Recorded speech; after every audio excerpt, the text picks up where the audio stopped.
more students? Okay, all right, then here we go. My name is Robert Tijerina. I am your speaker for today. I have a BA from the University of California, Riverside in Chicano Studies. And a few things that you should do first is take out a paper and a pen, because I'm going to tell you a lot of stuff that you might want to go home and tell your brothers and sisters about.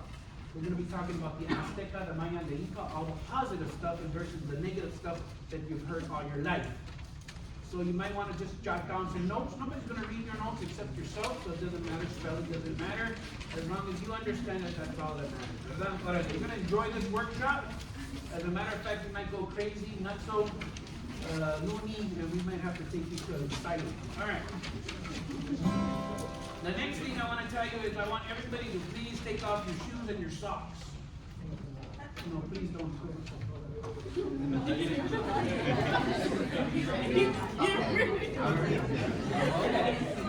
Okay. All right. Now, why do I say that? Because Chicano studies, that's what it is. It's a shock. Okay. You've never heard this stuff before. Most of you haven't heard it in your entire life unless you're taking Chicano studies.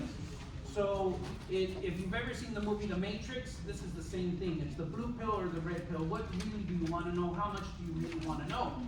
All right.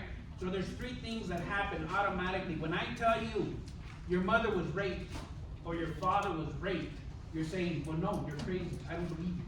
Okay, that's the first thing that's going to come to your mind. All right, because you've never heard it. Nobody's ever told you that. Okay? But here are the three things that you should know. One, you shut down. I don't want to hear this. I don't know who you are. You're lying to me. I don't want to know. Number two, you run away. Instead of hearing the truth, you run away and you hide. No, I don't tell me none of this stuff. I don't want to know. The third thing is you turn around and you kill the messenger, which is me. You try to come after me. You try to tell me, well, you don't have the credentials to say this. You're not certified. You don't know what you're talking about. So you come up with all of these excuses in order to shut me down, to quiet me down, okay? Because you don't want to hear it. So those are the three things. And it's very, very important that we understand these three things. All right, so before I get started with our workshop, I'm going to ask the Brown Berets here to give you a few words about what they are and who they are. Hello, everyone. My name is Chamali. I am a 33-year veteran of the Brown Beret organization. I have been involved in a lot of struggles ever since I was a kid. Roberto here was the one that recruited me at the ripe old age of 14. And I have been involved ever since fighting for the rights of our people. Now, the Brown Berets have been instrumental in creating a lot of things within the Chicano movement. If you ever, well, you heard of Chicano studies, the Brown Berets were instrumental in creating that. As a matter of fact, the programs that we have here at this campus were created by Brown Berets. Roberto Tijerina was part of the students who moved the campus to create the Chicano student programs. And doing all the work to, put in directors and faculty and staff that were Chicano to be able to make these things happen for us, to have us to get a better education, to have us to get better careers and succeed in life. It is because of efforts by revolutionary-minded people who say we're going to fight for the rights of our people that things ever get done. If you ever heard of the Black Panthers, if you ever heard of Malcolm X and Martin Luther King, all of these type of leaders, they had a militant way of thinking. And by militant, the word militant means to fight aggressively for. It doesn't mean like I want to pick up a gun and want to start shooting everyone. It means you fight aggressively for something that you believe in, right? And so these people stood up for themselves, and they believed in themselves, they believed in their communities, and they said, we can make it too. Why are we being oppressed? Just because we are people of color? No, they said we can make it, we are smart. And so they began to fight for themselves. And the Brown Berets were one of those byproducts of that fight. In 1967 we were founded, and a lot of things have happened ever since then. Now, obviously, today we're in the fight for our lives because look at Trump, look at white supremacists, white nationalists who are rising up and trying to destroy all the rights that we have won. Over 50 years of struggle, of trying to fight for our civil rights, and they are taking it all away, deporting our people, oppressing our people, jailing them without due process and sending them to concentration camps in El Salvador. You all have been hearing about these things, right? It's scary. It's a very scary time for all of us. And this is why it is important that we rise up now and fight. That we raise our voices united together as all people of color and fight for our rights. So all of you here have the potential to be leaders. And that is what we do as Brown Berets. We build up leaders here. We encourage you to go out and get an education. We encourage you to make the best out of your life, to become an example to other people, and to continue the struggle. Now, this organization, we are a matriarchal-led organization. We are led by women. I'm also a leader within the organization, but I take a lesser role underneath the women. Because women are the power behind this movement. Scan the room. How many women are here? There's like what, 2 to 1, 3 to 1? Women are the power, the strength behind everything that happens in every society. And so all of you, women, feminine spirits, you are all strong. And now, this is my subcomandante. She is second in charge of the entire organization. Capitana Esti, she spent 6 months in a county jail fighting for the rights of our people. She was denied bail because she was defending street vendors, and they arrested her. And they brutalized her, and then 2 weeks later, they came to her house at 4 in the morning and arrested her in front of her children and her family. 4 in the morning, took her out in the middle of winter, and they mistreated her. They treated her like a terrorist because she was fighting for our rights. Now I'm going to let the sister speak here, and she's going to tell you a little bit more about the organization. Thank you. Hi guys, Juanito Nali means good day in Nahuatl. So a little bit about myself. My name is Capitana Esti. Unfortunately our commander could not be here, but like our hermano was saying, we are a matriarchal militant organization. I myself have been in Brown Beret 4 years now, and I couldn't be happier. Even though due to unfortunate events, things happen, but I think this organization is an organization of a lot of resilience and perseverance, and it's helped keep me going. I had a lot of support and for my group, my family, my friends, and that's exactly why I came into a group like this. I was looking exactly for like-minded individuals who were tired of pretty much just standing around, and maybe looking at your phone and you just see a bunch of posts, right, shock value, and you see the worst things, but to actually get out there and take a stand, go to city council meetings, protesting, rallying, standing up for victims of any type of injustice has been really inspiring, motivating. When I was in jail, I didn't think like, this is it, I'm gonna stop, or I didn't let it instill fear in me. I let it motivate me even more, and here I am now a year later. We're still doing this, and I have mentors like Beto too, who I get strength from. So we do have a lot of Chicano heroes, a lot of Chicano history that we like to uplift and to empower our youth and to let you guys know, just like our hermano said, you guys think about like Panthers, Martin Luther King. We also have our own heroes and our own struggle, and it all ties nationally to every race, right? Every culture, and also on a broader aspect, internationally, this is an international struggle of imperialism, right? So, if you guys are interested in learning more, we have our websites, we have social media, so you guys can look us up, Brown Beret Organization. We're on mostly Instagram, we're on TikTok, YouTube, you guys can look us up. We're always, like I said, we're always recruiting, and we would love to get more youth out there with us. You guys have a passion for it. We're kind of a little up there, we're slowing down already, but just kidding. But, we really need that fire and that passion from you guys, so if you guys are interested, or anybody that's that little odd black sheep in the family that is outspoken and wants to take a stand against things, please let them know. And we're out there, we're always out there every weekend doing stuff. How did you fall into this organization? I had learned about the Brown Berets, so I'm 35. I had learned about them in high school, right, I had a history teacher that was a Chicano, and he really emphasized pushing Chicano history for us. And around that time, the movie Walkout was coming out, and I saw brown berets in there, but I didn't really think anything of it.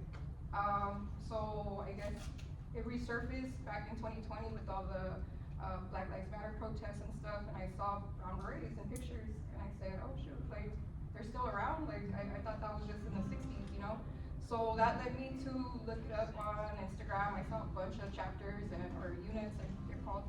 I saw a bunch of different groups in different cities, and I really just researched, you know, who was doing what and like where my beliefs aligned, and I ended up finding our commander, because her pictures were just so inspiring. She was always out there marching with her little 3-year-old at the time, and I thought, man, that could be me, because I have kids, you know, and my daughter was 3 at the time, so I found, like, I saw myself in her, and I was like, I want to be that, and I'm gonna do it. So that's pretty much where you know, I stumbled upon it. Okay, so, hold all your questions, and you can talk to the Braves after the workshop. We have a lot to cover, so aquí nos vamos. Once again, I want to sing a song for you real quick, and I want you to listen to the words. It's very important. Now, how many of you speak Spanish only? Can you raise your hands? What do we got? Nobody? Everybody speaks English. Perfect. Okay. How many of you can understand Spanish? Raise your hand.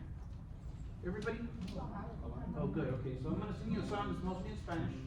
Aquí te va. Gente valiente, gente que nos vamos a la lucha.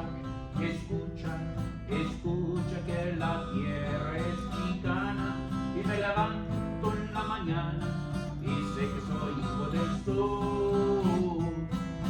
Sol.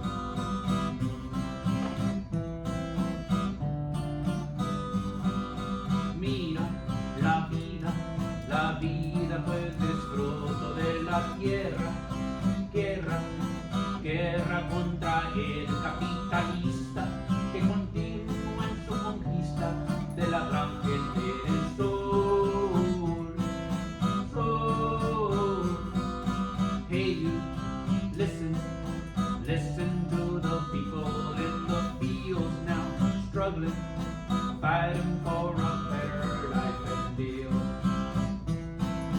That's my Jefita in the field. She's struggling for a better deal. Que no sabes que soy vato loco, me importa poco, ando en mi Chevy cruising, never losing any time at all.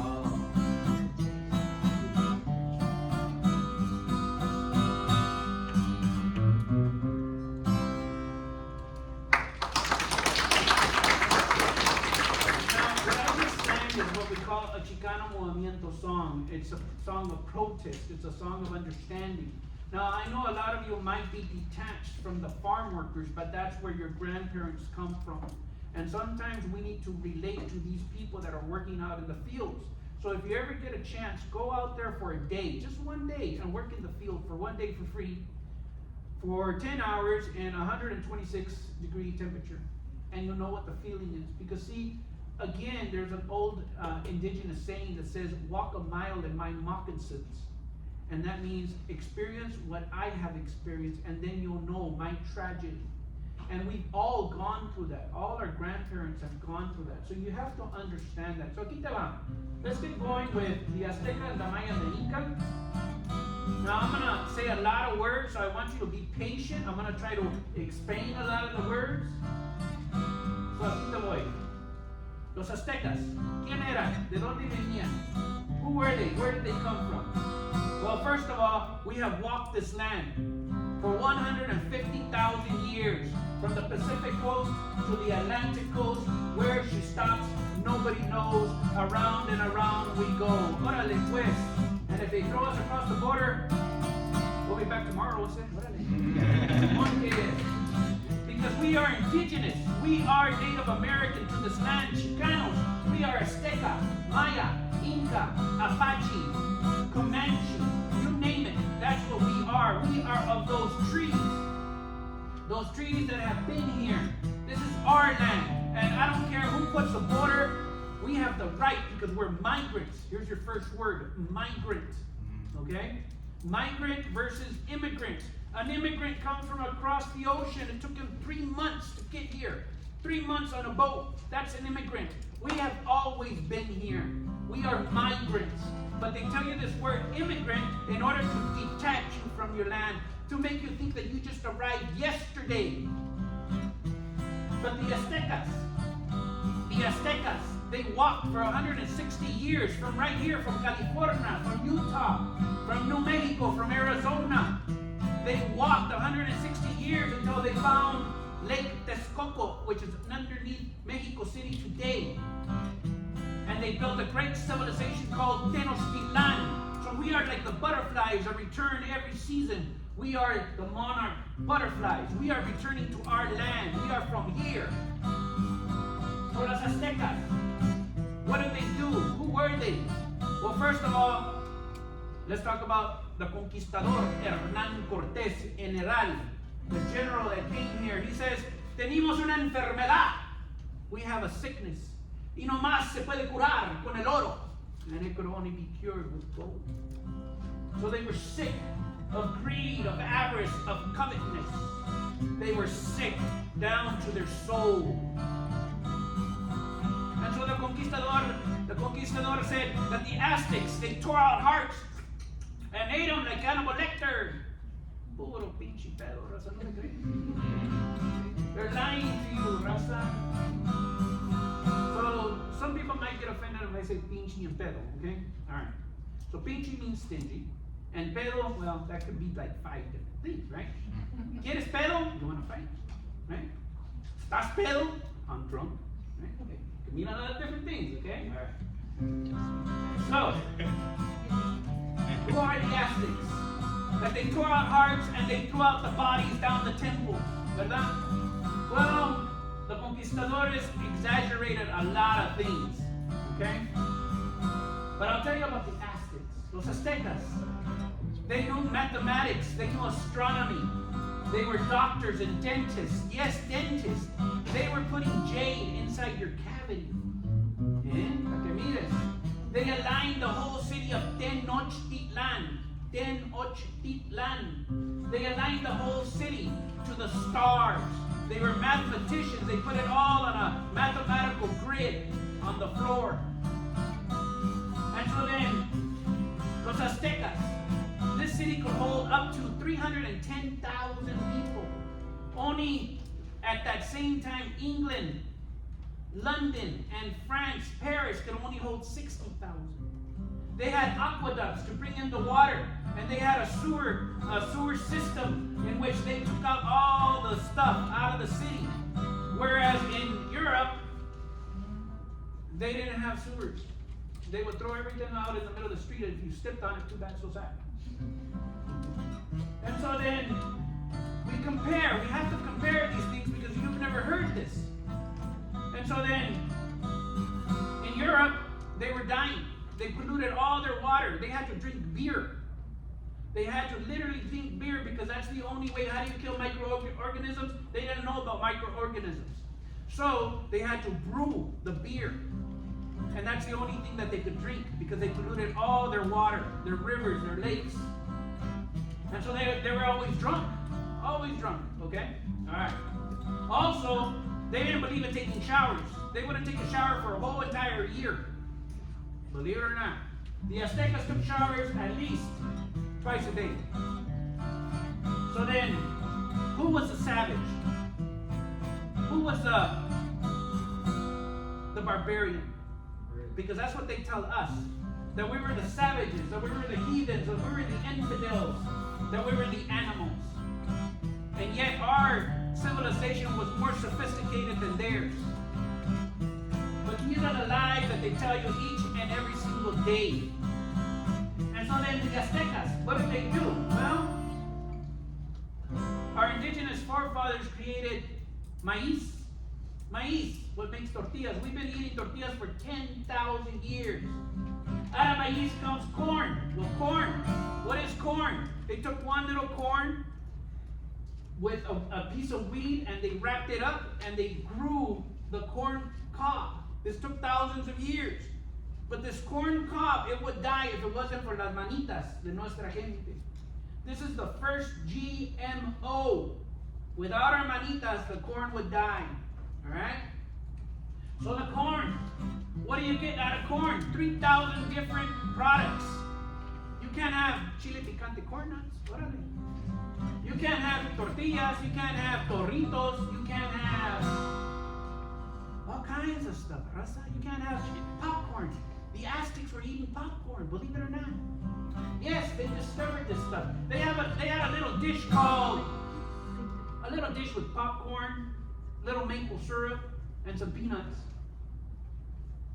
And they would pass around this dish and they would eat it. And of course the gringo came along and he called it what? Cracker Jacks, what though? Right? They plagiarized our inventions and then sold it back to us as if they had invented it. And so then los Aztecas. The Aztecas had a ball game. Yes, they had one of the first balls that actually bounced, made out of latex rubber, okay? Or more latex, right?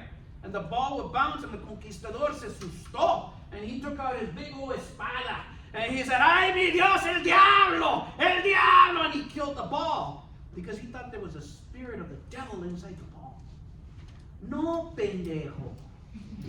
Alright? And pendejo is a very sophisticated word. It means stupid. And so then, here's your second word, stupid and dumb. Stupid can learn, but dumb cannot. Alright? Alright. And so then, los Aztecas, what else did they do? Well, they created chocolate. Yes, the drink of the gods. They created the flavor of vanilla. They created tapioca. Now, tapioca is a poison, okay? You have to dilute it, take all the poison out. How did they know? Well, one Aztec ate it, he died, and Dios se murió. Right? And they figured it out, and they took out the poison, right? But tapioca, how do you get yogurt? You know, tapioca yogurt, right? But on any of these packages, the corn, the popcorn, the tapioca, the chocolate every Valentine's Day, you see on the box, thanks to the Aztec, the Maya, and the Inca for these inventions? We get nothing. We don't exist. We're invisible.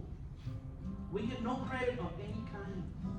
The tomate, all these foods come from here. The tomato comes from here. The tomato was red, so the Spanish wouldn't eat it. Ay, mi Dios, está rojo, es veneno. It's poison. No, pendejo, it's just a tomato. And they took the tomato back to Italy and they made pizza and lasagna. But without the tomato, they wouldn't be able to make those things. But any pizza box, lasagna box, does it say thanks to the Aztec, the Maya, and the Inca? Shy. Nothing. We get nothing. And so then, what else? Chile. Now remember that I told you the white man came on a boat for 3 months from Europe, and he got something called scurvy. Okay? That's a lack of vitamin C. Because the only way you get vitamin C is the orange. And they wouldn't bring oranges. Besides, the oranges wouldn't last for 3 months. Okay?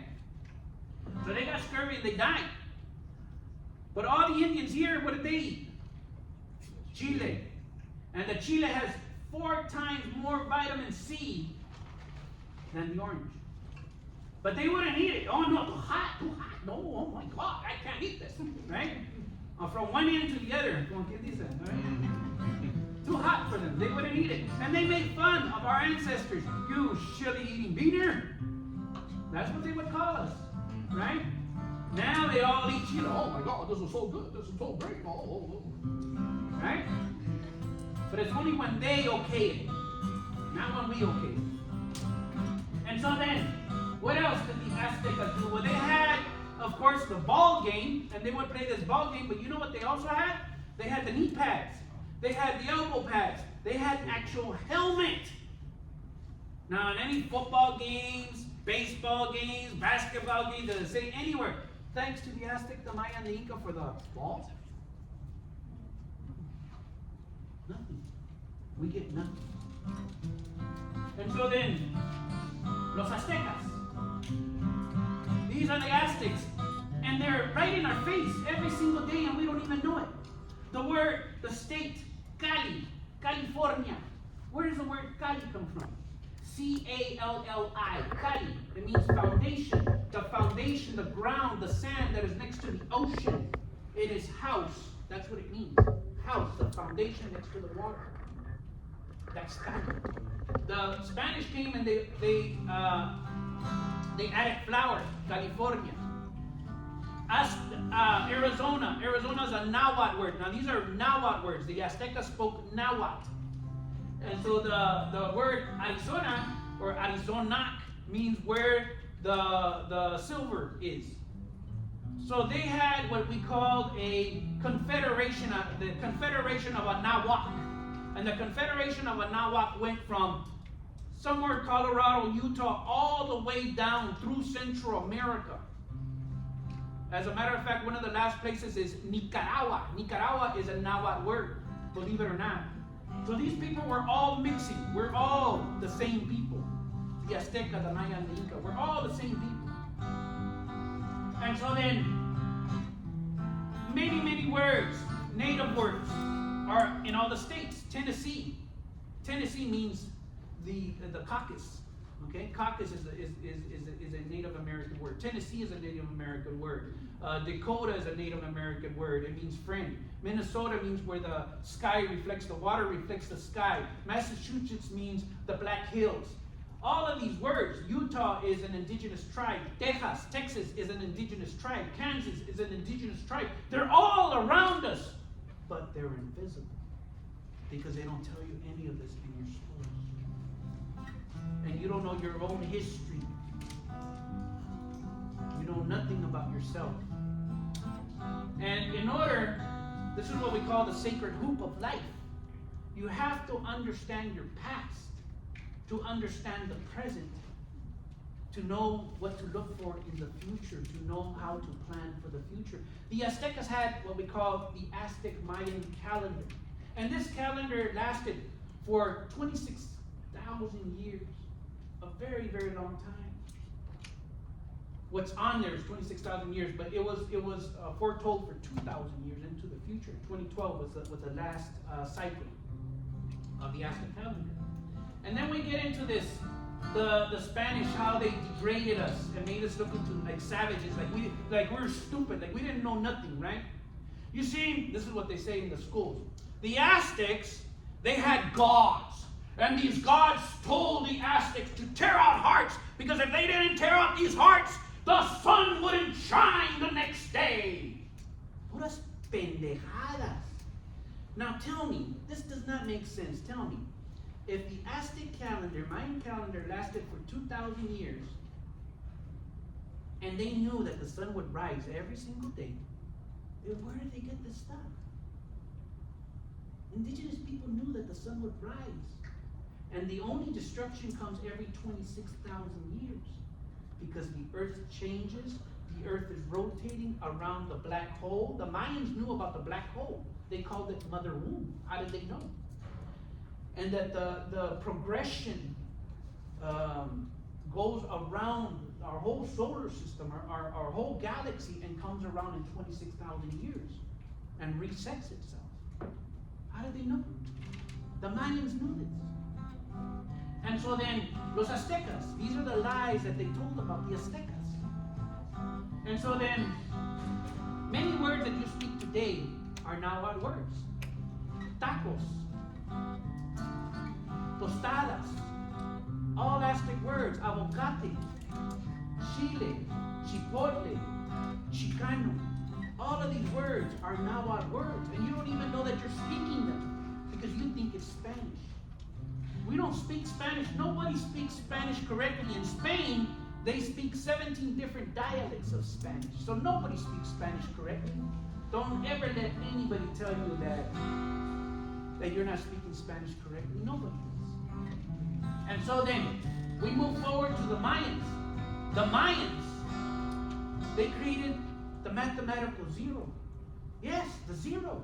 I went to college in the desert, out in Palm Desert, California. When I was in college, I went into the mathematics class. They had all these white gringos up on the wall, you know, algebra, calculus, all these famous people. Oh my God, I should kneel down to these people right now. But it would destroy their whole philosophy, ideology, their superiority to put a little Mayan Indio sitting on top of a zero. Because without that zero, none of that would have happened. None of it. We could not land on the moon without the zero. We could not have our iPhones and computers without the zero. But does the iPhone or any of the products, technology products come with thanks to the Maya for the zero? Chale, nothing. We're invisible. And that's how they hate us. They despise us. They're afraid of us. And so then, the Mayans, they created a 3D temple. If you go to Chichen Itza or any of these places, it's 4 sides, this temple. It has 91 steps on each side, all equaling out to 364. The top of the pyramid is the 365 days. It is a 3D calendar. And think about it. And they positioned this temple exactly to the moon and the stars. So when the sun would come up and come to the mountain tip, when it started going behind that mountain, a shape of a serpent, which we call Quetzalcoatl, would appear on the steps of the temple. And depending on the equinox, it was either going up, the shade, or coming down. What mathematical genius. But do we get any thanks? Nothing. Now we'll move on to the Inca. And there was a lot of other things about the Mayans. The Mayans had paved roads, white paved roads, as much as Rome. You see, Rome had been destroyed about 1,000 years before. So England was lost in what they call the medieval period. They had sewers, the Romans. They have paved roads. Well, the Mayan were equal to the Romans, believe it or not. And so then they're still discovering cities in the jungles of the Yucatan, Mayan cities. And so then the Inca created la papa, the potato. And la papa, which was the Mexican papa? The jiquima is a papa, believe it or not. And so there was 3,000 different types of papa. But they call them French fries. How come they don't call them Inca fries? Chale. Órale. Right? Without the tomato you can't have ketchup. Do they put anything on the bottle? Think about it. Right? The Inca created beef jerky. Yes, they were eating beef jerky, they would dehydrate it. And so then the Inca created the first rubber shoes. Okay, they went to the tree, they sapped the tree, they would take out the latex, they would put it on their shoes, and they would put it on their coats, and they would be out in the rain for 6 months. So we had the first raincoats and rain shoes, believe it or not, the Inca. Did they tell you that? Charlie. The Olmecs discovered, of course, the latex, the Inca followed up with it. But condoms. They say lies. Right? Condoms. How come they call them Trojan condoms? How come they don't call them Inca condoms? Think about it, Rasa. Alright. So now we're going to move on to terminology, and I want you to understand, because see, I see a lot of things about white people. Oh, you're racist, you're racist. No, there's an equation, and I want you to write this down. Prejudice plus power equals racism. Okay, that's the equation. Prejudice plus power equals racism. Prejudice. I can be prejudiced because you're big.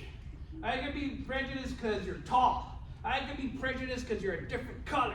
Okay, that's why I can be prejudiced. But prejudice doesn't mean that I can kill you. Prejudice doesn't mean that I can hurt you. Okay? It could be a hate from 0 to 10, right? 10 being killing somebody, right? But I can hate the jeans that you wear. That could be a 5. Oh, I hate those tight jeans. Oh, I hate them on you, okay? But that doesn't mean I want to kill you, all right? All right. So prejudice plus power equals racism. How do I get the power? All right? How do I have power? Well, first of all, the Anglo who has the power has to give it to me. Now, I'm a police officer. I'm a Hispanic police officer. And I'm looking for Mexicans. And I want to tear them down. And I want to put them in jail. Because I'm doing what the white man tells me to do. Do you understand that? I become white mentality. The mentality becomes white. We call these Hispanics. Hispanic, you're panic, everybody's panic. Okay? All right. So there's a difference, and write this down again. Chicano means acculturate. Hispanic means assimilate. Assimilate means become white. You think, you believe, you understand all the concepts, you want money, you become a capitalist, you want all the good things in life. That's a Hispanic. A Chicano acculturates. That means that we learn both our Spanish and our English. We learn both our history, and their history. That's what Chicano means. All right, but we'll get into that right now. So, power. Prejudice plus power equals racism. How do I have power? I'm the owner of Walmart. And tomorrow, I don't want nobody working for me over 100 pounds. You're all fired. All of you. Go lose some pounds or don't come back. That's power. See? Power. I have power now. That's racism. Understand racism. All right? All right. Now, 3 words. Anglo, Gabacho, and Gringo. What are these words? Okay. Now, these are in every color, in every race, every creed, every nationality, okay? It's not just Anglos, okay? Okay. Anglo's a good guy. He believes in justice. He believes in the Constitution of the United States. He will give you his shirt before your pinchy cousin loans you a shirt, okay? The Gabacho is a capitalist. He believes in money. Money and that's it. He don't care about nothing else. He'll be your friend, but he wants your wife. Okay? Be careful. He'll stab you in the back. And the Gringo is the racist. He don't like you. He don't like you because you're brown. He don't like you because you speak Spanish. He don't like you because you're Catholic. He don't like you because you have a Spanish surname. He don't like you because you keep having babies. God, and you just go home. Right? But he don't understand that if everybody was to go home, we wouldn't be the only ones here. Because we're from here, you dumbass. And so then, these are the words. Now I'm going to give you 3 more words. Hispanic, Latino, and Mexican American. All of these words are immigrant words. Okay? Hispanic American, Latino American, Mexican American, they all have this American there. Chicano never, ever says American. We already know we're American. We were American before America was discovered. Supposedly, right? We were already here. All right. Why Hispanic? Hispanic means I am from Spain. Are you from Spain? Have you ever been to Spain? And even if you did, would they accept you? You're not, a lot of people take DNA and says, I'm a little bit of everything. You see, I'm Spanish. I have 40% Spanish. Yeah, but they didn't want you. If they wanted you, you would be living over there right now. They were racist. All right? Now, how do we come about? Well, 3 ways. 1, the Spanish, when they came here, they married. 2, they raped. Okay, your great ancestor could be a product of rape. And 3, how do you have that Spanish surname? These are the 3. How do you have that Spanish surname? Number 3, you were a slave. Just like black people. You were a slave to a hacienda for 300 years. So we went through slavery, and we were hung by trees also. They hanged us on trees. All right? So this is how you have your Spanish name. So in order to be a Hispanic, you have to go to Spain every generation, marry a white woman, and bring her back. And that's how you're a Hispanic. Other than that, you're not a Hispanic. This is an immigrant word. I just got here yesterday. No, you didn't. You've been here for 100,000 years. All right, the next word. Latino American, Latin America, the conquistadores came, said, this is Latin America. But why Latin? Latin is a region in Italy. Are you from Italy? No. Never been to Italy. What time is it? Time. Okay, we're almost done. Italy. All right?